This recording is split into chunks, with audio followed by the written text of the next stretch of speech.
आमदार डॉक्टर फारुख शेख यांच्या हस्ते तिरुपती नगरात कॉन्क्रीट रस्ता कामाचा शुभारंभ।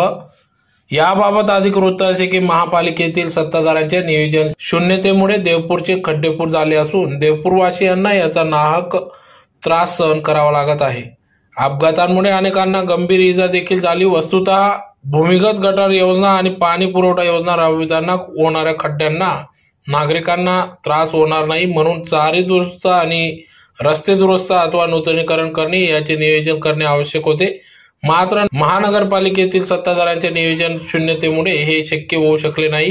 देवपूरवासियांची ही समस्या लक्षात घेऊन आमदार डॉक्टर फारुख शेख यांनी महाराष्ट्र सुवर्ण जयंती नगरोत्थान महाअभियान अंतर्गत व मूलभूत सुविधांचा विकास अंतर्गत प्रभाग क्रमांक 1, 2, 3, 4, 5 यामध्ये 20 कोटींची कामे मंजूर करून आणलीत। मात्र मी पण करणार नाही आणि इतरांनाही करू देणार नाही या उक्तीप्रमाणे सत्ताधाऱ्यांनी या विकास कामात खोडा घातला। सत्ताधाऱ्यांच्या किळसवाने विकास विरोधी राजकारणाला भीक न घालता आमदार डॉक्टर फारुख शेख यांनी रद्द केलेली विकास कामे पुन्हा मंजूर करून आणलीत व प्रभाग क्रमांक 2 मधील नागरिकांच्या निवेदनावरून व मागणीवरून महाराष्ट्र सुवर्ण जयंती नगरोत्थान अभियान अंतर्गत प्रभाग क्रमांक 2 मधील तिरुपती नगर येथे गटार व रस्ता कॉन्क्रीटीकरण कामाचा 42 लाख रुपयाचा कामाचा शुभारंभ आमदार डॉक्टर फारुख शेख यांच्या हस्ते करण्यात आला।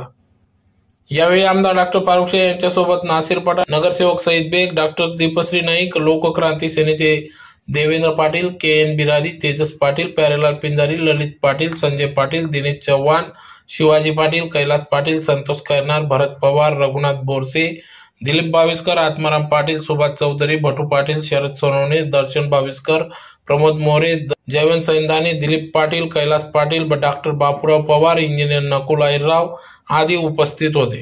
आज प्रभाग क्रमांक 2 तिरुपती नगर येथे एका रस्ता कॉन्क्रीटीकरणाचा कामाचा शुभारंभ माझ्या हस्ते करण्यात आलेला आहे।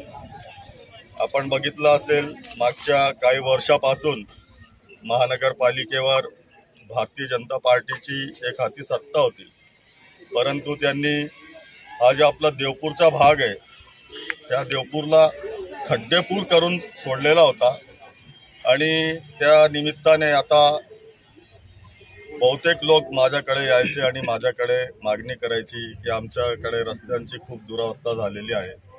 त्यासाठी मी एक 30 कोटी रुपयाचा पॅकेज मंजूर करून आणलेला होता, परंतु हे जे खासदार आहे सुभाष भामरे यांनी त्या कामाला देवेंद्र फडणवीस साहेबांना भेटून आणि स्थगिती मिळवली होती। परंतु नंतर मी मुख्यमंत्री महोदयांना विनंती करून ते निधी परत आणला आणि त्याच निधीतला कामाचा आज शुभारंभ माझ्या हस्ते करण्यात आलेला आहे। या कामासाठी ह्या परिसरातील आमचे सहकारी बिरारी दादा तसेच देवेंद्रभाई पाटील आणि अनेक कार्यकर्त्यांनी माझ्याकडे या कामासाठी मागणी केलेली होती। त्यासाठी आम्ही नगरोत्थान या योजनेतून 42 लाख रुपये मंजूर करून दिलेले आहे आणि यावेळी माझ्यासोबत आमचे महिला जिल्हाध्यक्ष दीपा मॅडम तसेच नगरसेवक सईद बेग, प्यारेलाल भाई पिंजारी आणि अनेक कार्यकर्ते माझ्यासोबत उपस्थित आहेत।